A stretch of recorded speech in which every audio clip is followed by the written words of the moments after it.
Alright guys, so we encountered an issue when it comes to testing this Tele-Games console. We had cleaned it, we had disassembled it, cleaned it, reassembled it, and then went to test it, and we had no video, no anything.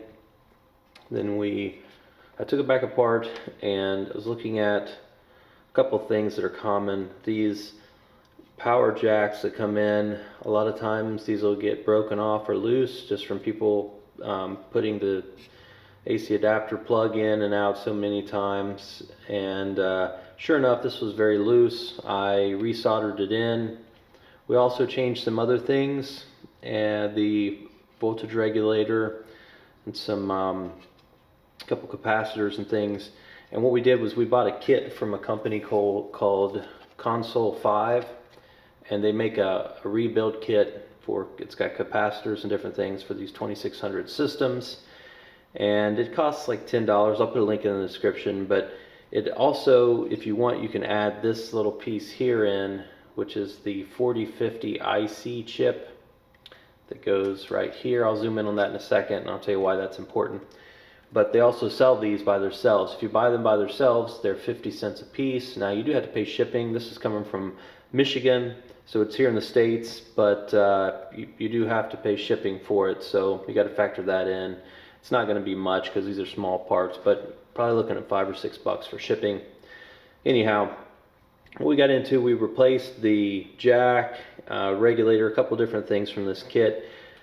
Then we went to test it again and found out that our fire button on our joystick wasn't working.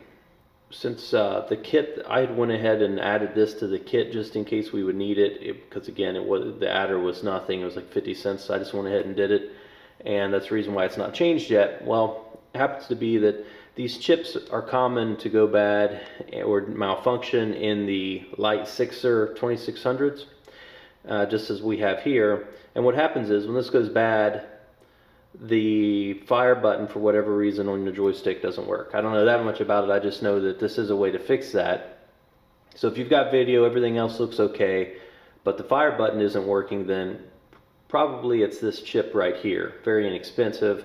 Now, I have changed these out before, and they are a bit of a pain just to get everything desoldered, removed, and the new one to get put in. So it can take a little bit of time, and we're going to do that right now. But what I did was I checked the console using the Donkey Kong game, and the reason why I did that is, if you're familiar with the game, whenever you start it up, you have to hit the fire button to get Mario to jump and get the game going. So it's just a really quick way for me to check these. I can plug it in, see if we've got video, and to get the game going, again, you have to hit your fire button on the joystick. So that's what I did, and nothing happened. So that's telling me that this isn't working right, or that's the assumption anyways.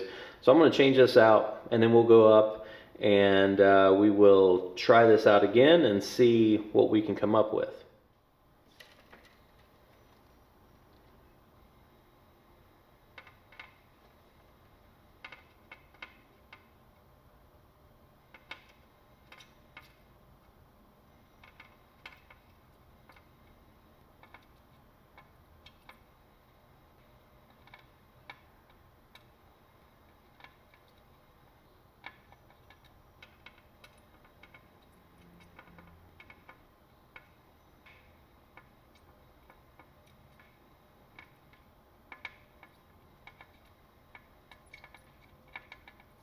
Okay, so you may be wondering why I just added solder to this if we're going to remove it.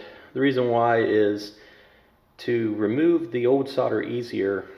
It makes it easier if you add some new solder on top, so you're melting the old solder and putting some new solder on. Then we're going to go through and we're going to use our vacuum pump here for the solder to remove it. This just makes it a lot easier whenever we go to remove the old solder.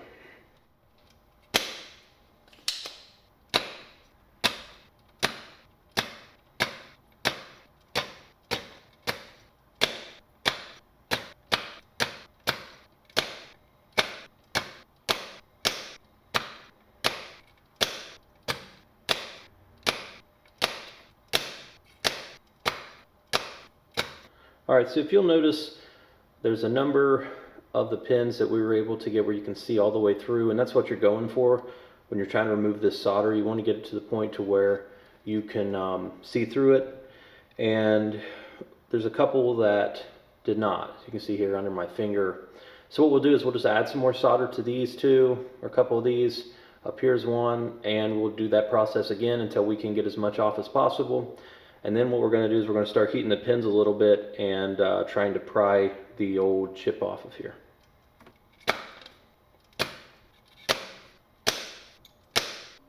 Okay, so we've gotten the majority of these pretty good shapes. What I'm going to do is I'm going to go around the other side, and I'm going to get a little pair of pliers, grab a hold of this a little bit as I heat up the pins and try to pull it out.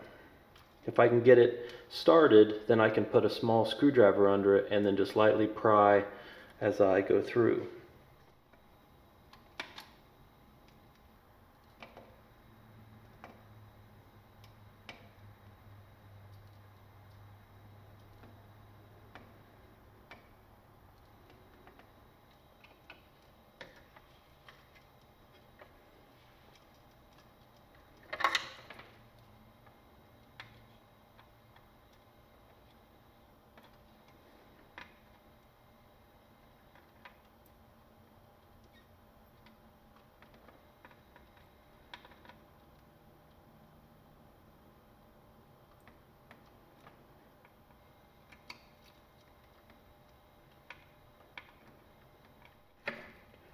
Alright you guys, so you can see that we've almost got this thing off. I've got it pried up, and what I've been doing is I've just been getting my screwdriver. This is a very thin screwdriver, and I just had it underneath the edge, and as I'm heating up the backs of these pins from the back of the board, I just start to gently pry a little bit, and it just eventually starts working its way out. Now I'm caught up back here in this corner where we can see there's more solder.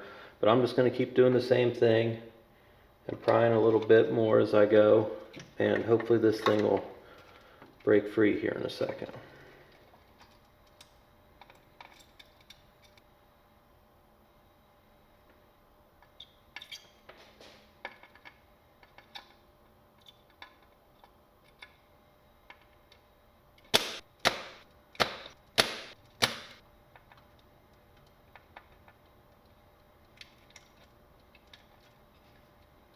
Alright, we got it.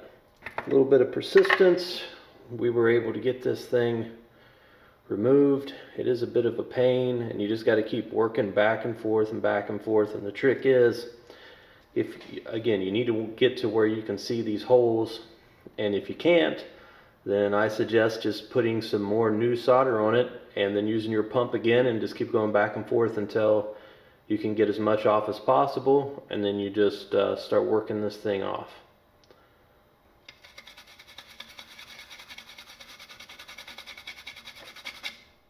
Alright, so now we've got our spot open here for our chip.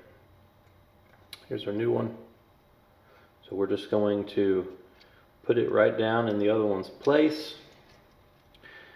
And when I've done this in the past, I have had to move the pins around a little bit, or bend them rather, just because it's such a specific fit and there's so many legs that it's not the easiest thing to get these lined up. So what I did last time was I got one side in, and then I took my small screwdriver and then I just started feeding the other side, the feet from the other side into the holes.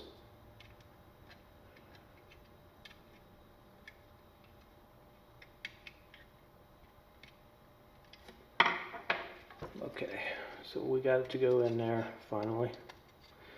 The trick to this is just patience, because it's so small that it's hard to see what you're doing anyways, at least for me.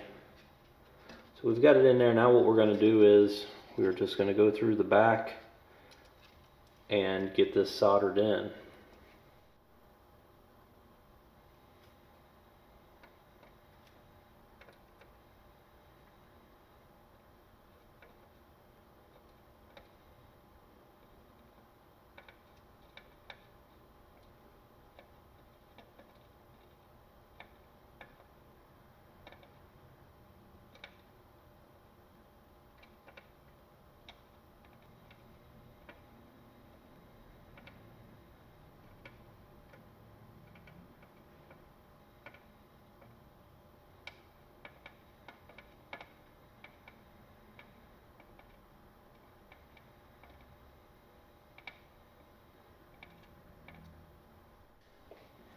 Alright you guys, there you have it.